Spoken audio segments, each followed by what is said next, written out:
Hi, welcome. Today we're going to be going through a pattern that I made for those who had a little bit of trouble with the freehand pattern last week.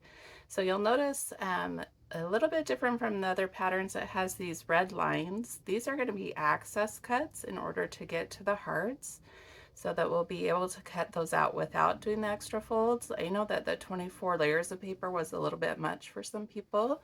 So we're going to go ahead and cut out the pattern. And I just like to leave that little bit of margin above the pattern. It just helps. It's an extra area to staple or hold on with paper clips. Whatever your method of preference is.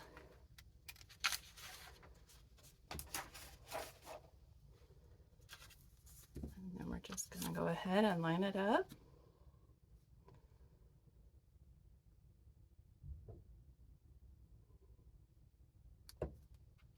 And I'm just going to go ahead and staple. You can decide if you want to have the extra hearts or if you want to put an extra staple in. I think it's going to be a little bit tricky to go around the extra curves, so I'm going to put an extra staple in there.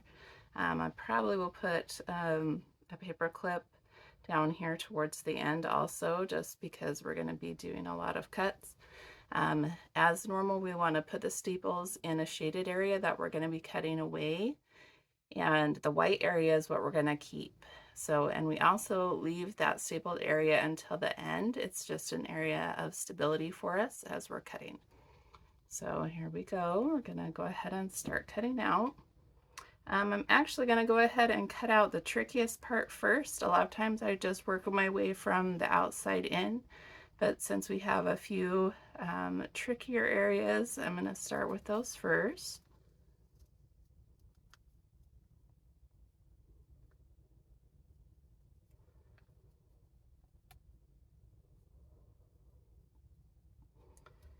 Just remember that you want to be mindful of where the folds are.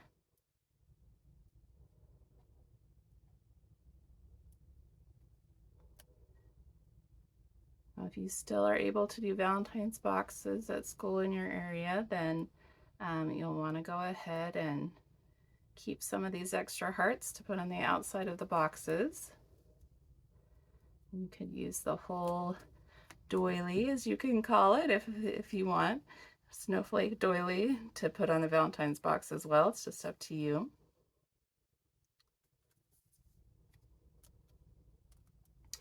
And see, now that I have this, this kind of wants to scoot over, so I'm going to go ahead and I'll have a paper clip to kind of hold this on as I'm working.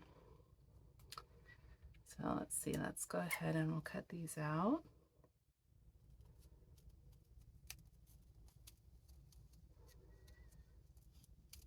And I always like to tell people when you're cutting out a heart shape or whatever shape you're doing, you want to go ahead and check it now and make sure it's how you like it. I like to do kind of a variety of hearts.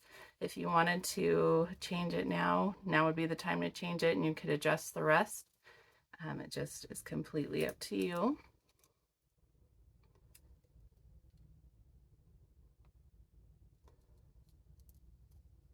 Some people like to have cute little chubby hearts, and some people like to have tall, thin hearts. It's just completely up to you. I always like to have kind of a variety of hearts. Just totally up to you and what you decide you want in your art project.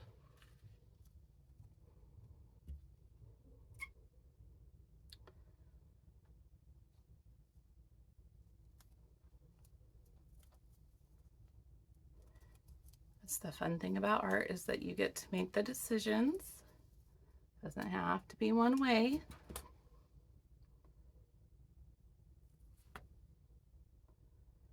The only thing for snowflakes is that if you want it to stay together as one piece, you need to make sure that you leave part of the fold on both sides of this triangle so that it will all stay as one when you unfold it.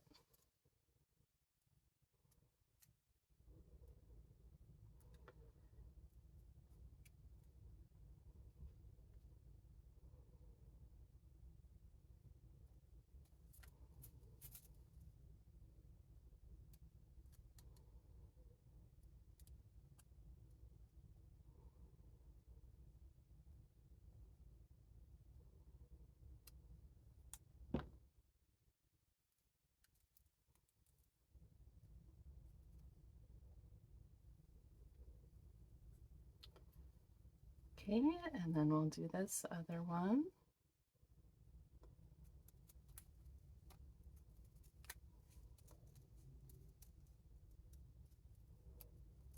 This one I think is easier with extra folds, but of course it depends on you and your scissors and just how confident you're feeling. There's nothing wrong with using the patterns. That's why I make the patterns, is for a learning tool.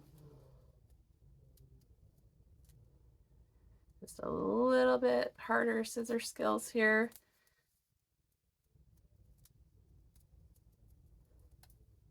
But if you're working on your advanced scissor skills, then maybe this is exactly what you need.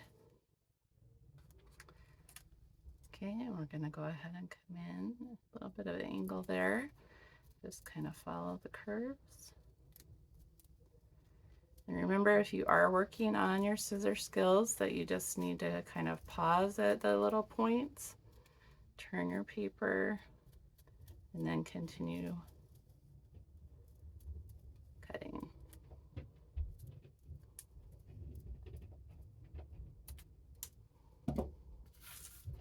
Okay. Let's see if we can move this out of the way.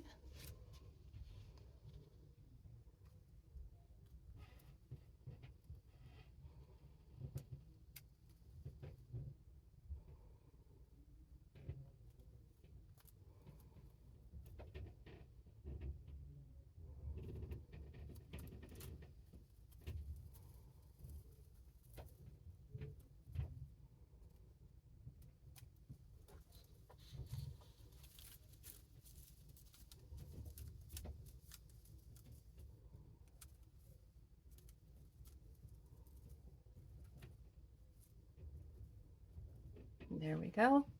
Thank you for watching.